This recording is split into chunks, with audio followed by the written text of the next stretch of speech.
কিরে তুই বলে মার উপর জিসান রে প্রশ্ন করে বলদ বানাই দিছস। এখন তুই একটা আবুলের মতো প্রশ্ন করলি না, ওই আলাদা দুইটা তাকে তে আবুল ওর করে আর কি আবুল বানাবো। ও আচ্ছা, তাহলে তুই অনেক চালাক না? হয়তো বা, কিন্তু আমি কখনো নিজের প্রশংসা নিজে করি না। করবি করতে, তুই তো চালাকই না। যদি তোর প্রশংসা শুনতে এত ইচ্ছা করে তাহলে আজকে তুই আমার প্রশ্নের উত্তর দিয়ে দেখা। প্রশ্নের কথা করছো যে এখনো প্রশ্ন করছ নাই? তুই তো আসলে একটা মূর্খ। আচ্ছা তুই শিক্ষিত, পারলে উত্তর দে। আচ্ছা ক, বাইরে এত কাদা কেঁচা হয়ে থাকে কে লেগে রাস্তাঘাট? শালা তুই তো আসলে একটা মূর্খ।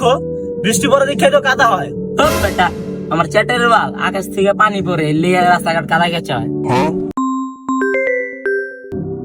আলা মূর্খ, এটাই পারে না আবার শিক্ষিত। থাক দেখে আমি। এ হালাই খারা, একটা আবুল মার্কা প্রশ্ন করে হিরো হয়ে গেছো না? বুদ্ধিমান হয়ে থাকলে আমার প্রশ্নের উত্তর দেওয়া যায় এখন একটা। কর কর, সমস্যা নেই। খারা খারা। আচ্ছা কদি আমি বাদ দিলে গন্ধ বাইরে কি লেগা? এটাও জানোস তা, তুই পচা গরু গাছের লেগা। আলাদা একটা টেনশনে ফেলাইছে আজ। আচ্ছা তোর একটা প্রশ্ন করি, কত বেজোর বেজোরে জোর হয় কিন্তু জোরে জোরে বেজোর হয় নাকি লেগা? আসলে তুই কি প্রশ্ন করলি তুই আমারে?